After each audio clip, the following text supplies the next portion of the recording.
Okay, so we'll start vectors. Let's start with what is a vector.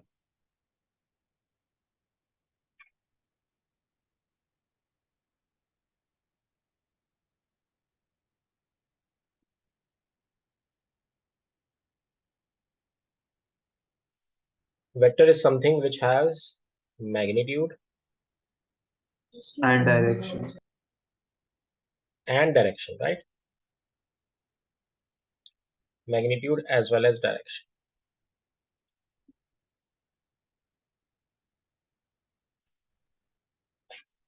For an example, velocity.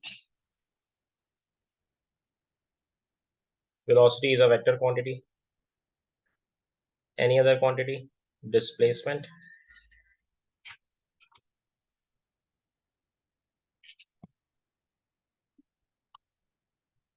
Force. Momentum.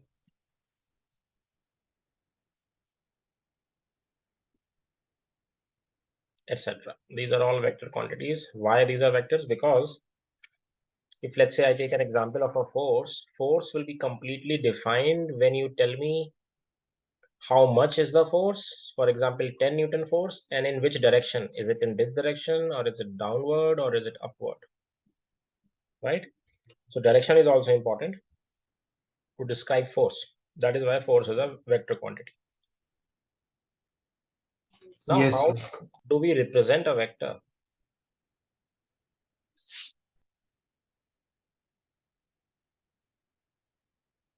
Representation of a vector.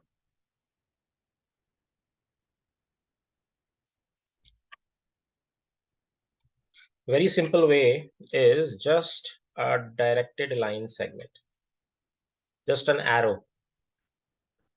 So vector is represented by a directed line segment.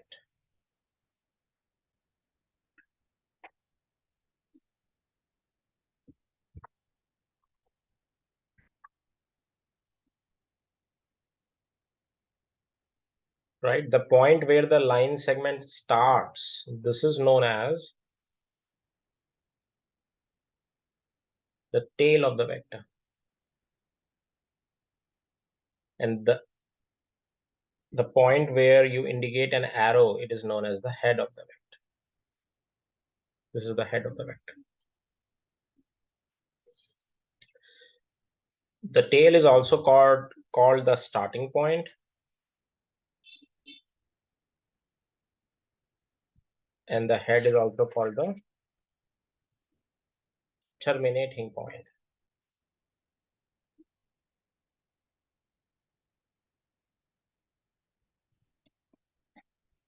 And the length of this line, the length of the line gives the magnitude of the vector. Length of this line segment, this will give you the magnitude of the vector. And the direction is obviously the direction in which this line segment is pointing. So if I draw a horizontal here, and let's say this angle is 20 degrees, or let's say this angle is theta, then this theta represents the direction of the vector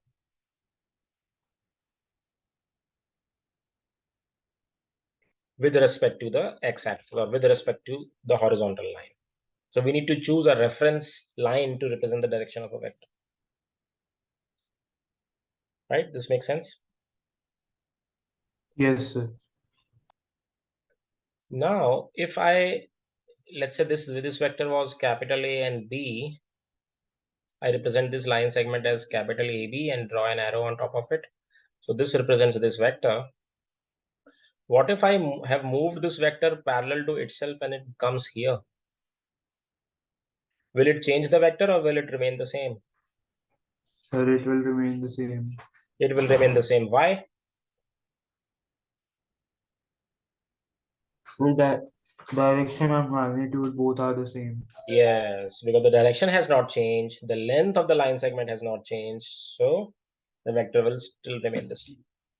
So that gives a very beautiful property of a vector, that vectors can be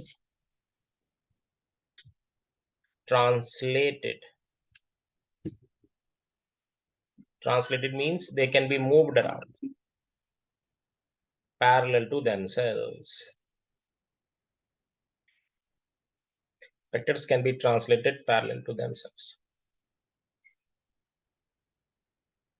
without affecting their, without any effect, right? Yes, sir. Magnitude remains the same, direction remains the same, so their vectors are identical. They are identical.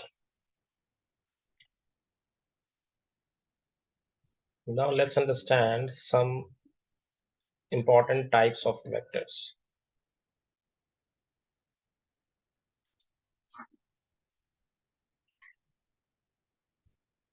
First is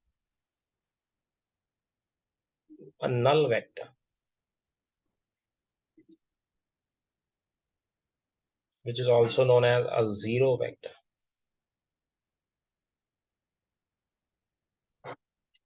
What is a null or a zero vector? Sir, which has no magnitude, only direction. Yes, magnitude is zero, but has some direction.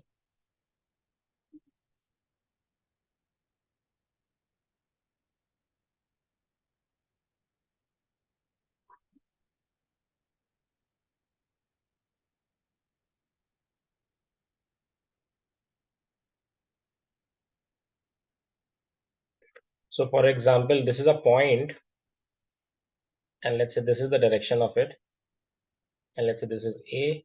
So how do we represent this vector as? This will be represented as AA vector. Because the Yes, sir. starting point and the ending point both are same. There is no length. That is why it is zero.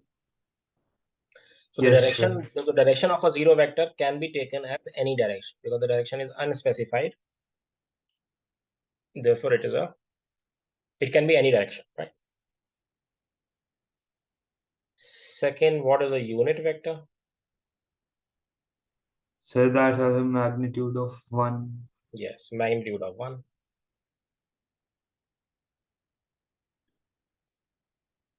Magnitude is 1 units, and whatever is the direction can be any direction. Third, coinitial vectors.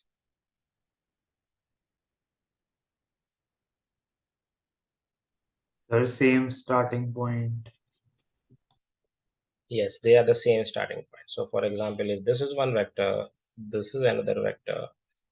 Let's say this is v1, this is v2. So they have the same starting point. They are known as coinitial vectors.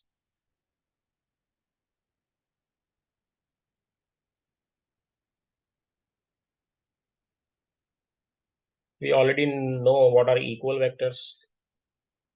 They have the same magnitude as well as direction.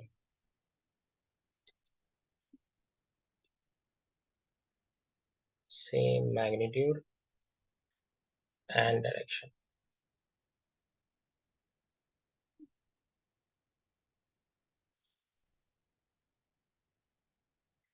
Next is, what are collinear vectors?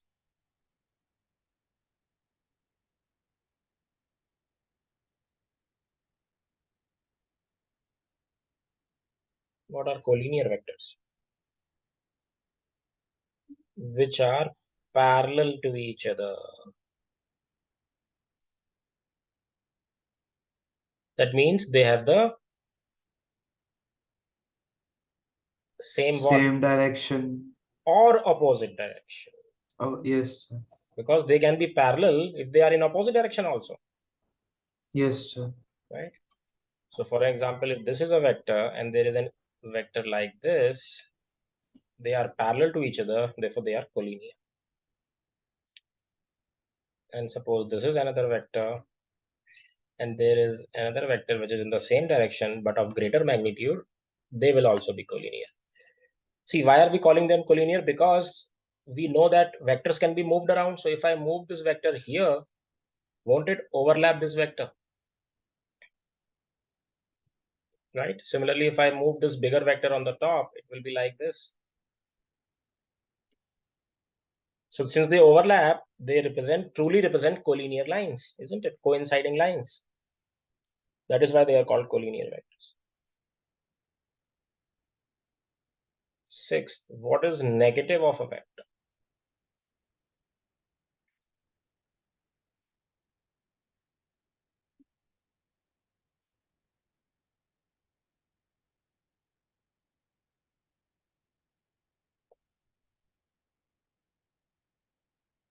Suppose this is a vector, A vector,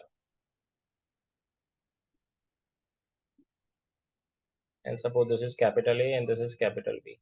We can write AB vector is nothing but small a vector.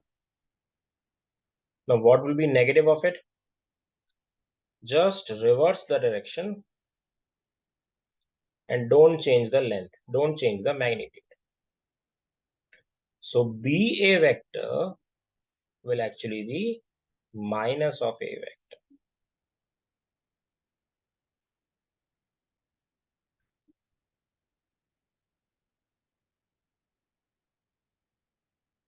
right? So what is negative of a vector? Negative vector is essentially a vector having the same magnitude but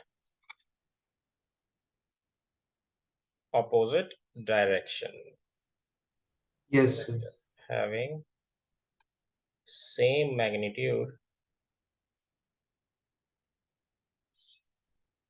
but opposite direction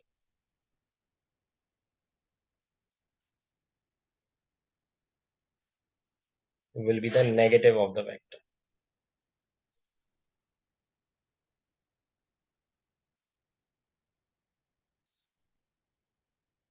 Will be negative of the vector.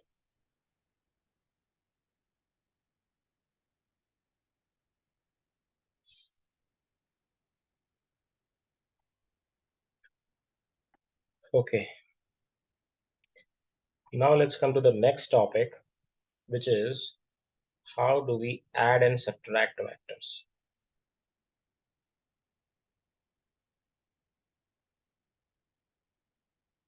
Addition of vectors.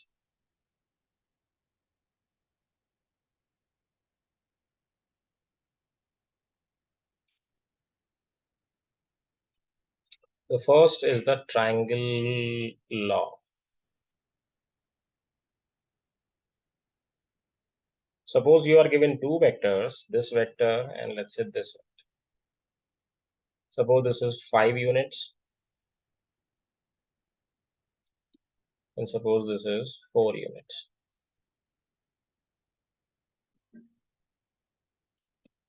How do we add them? How do we find what will be the resulting vector and what will be its magnitude and direction? So the first step is you draw one vector as it is. Suppose I draw the 5 unit vector as it is. And you draw the second vector, you move the second vector in such a way that the head of the previous vector coincides with the tail of this vector. Yes, sir. Right, so I'll move this 4 unit vector like this.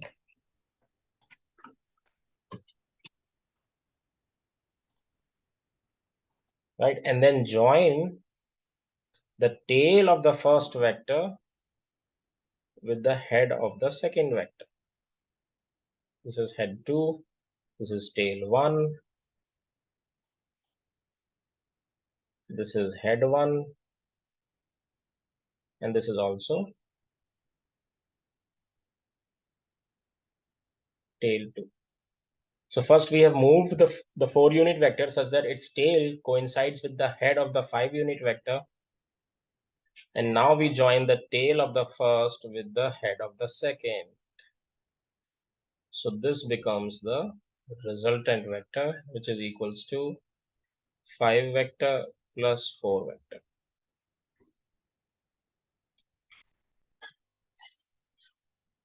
Right? Why it is called triangle law? Because a triangle gets formed in such a scenario. Yes.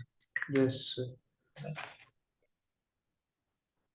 There is a similar law which gives you the resultant, which is known as a parallelogram law.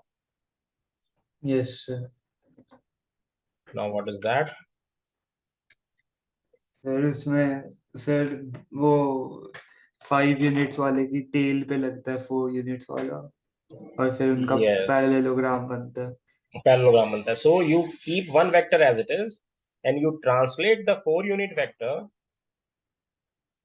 such that the both tail on of the it coincides with the tail of 5 unit.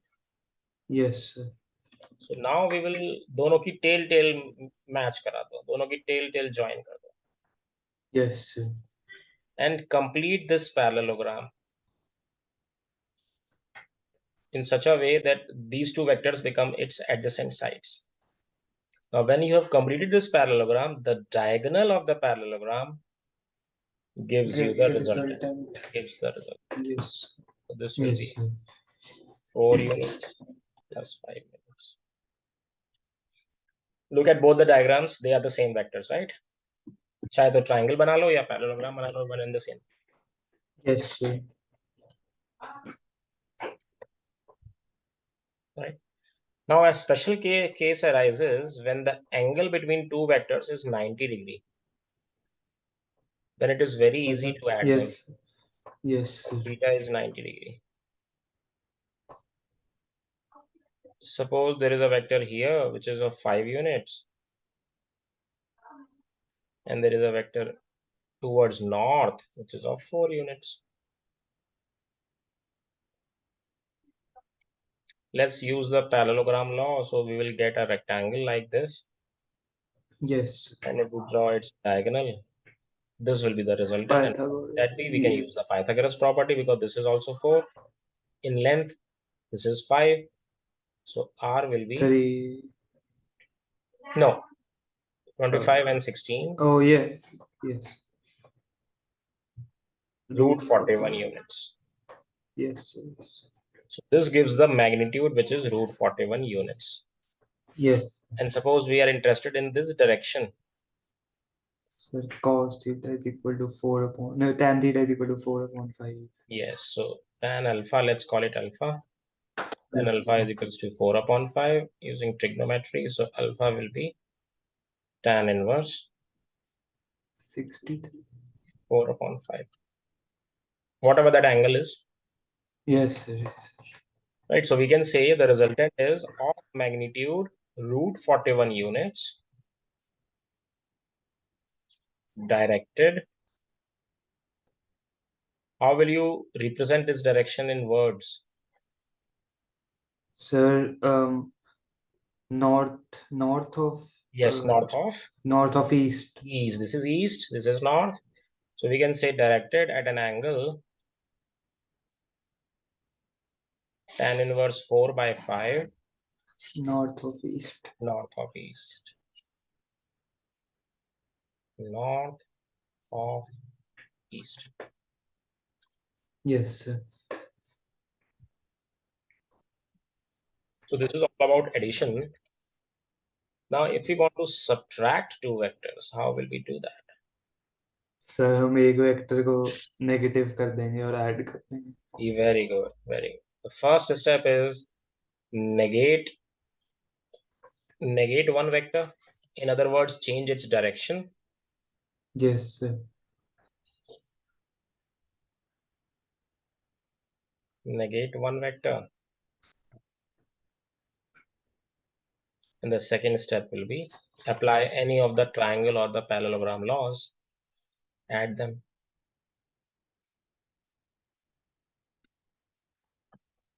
So let's see how will it mean in a diagram. Suppose this is a 5-unit vector, and again this is a 4-unit vector, and we need to find, suppose this is a vector is 5 and b vector is 4 units, and we need to find a minus b.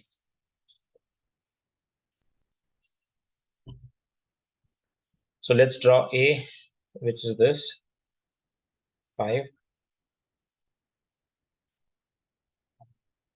Let's apply the parallelogram law.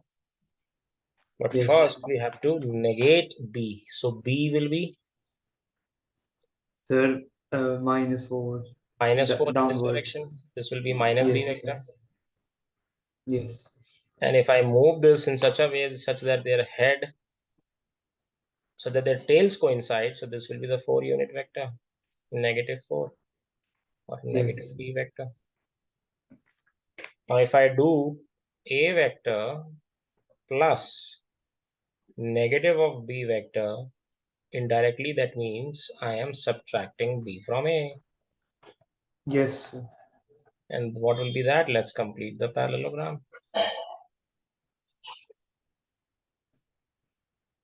And this is the diagonal. So this vector is basically a vector minus b vector. Yes, sir.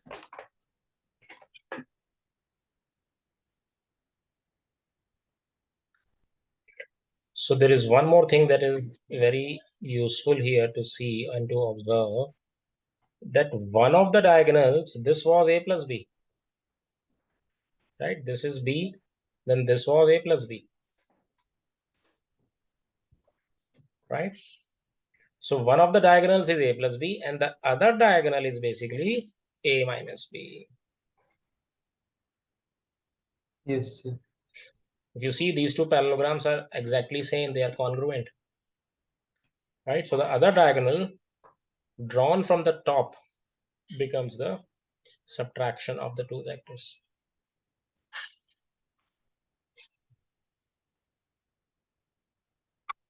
This is not very obvious in this figure because it is not 100% correct. So let me make it 100% correct. So it will be somewhere here. And now if I make a parallelogram, so this will be a plus b and this will be a minus b.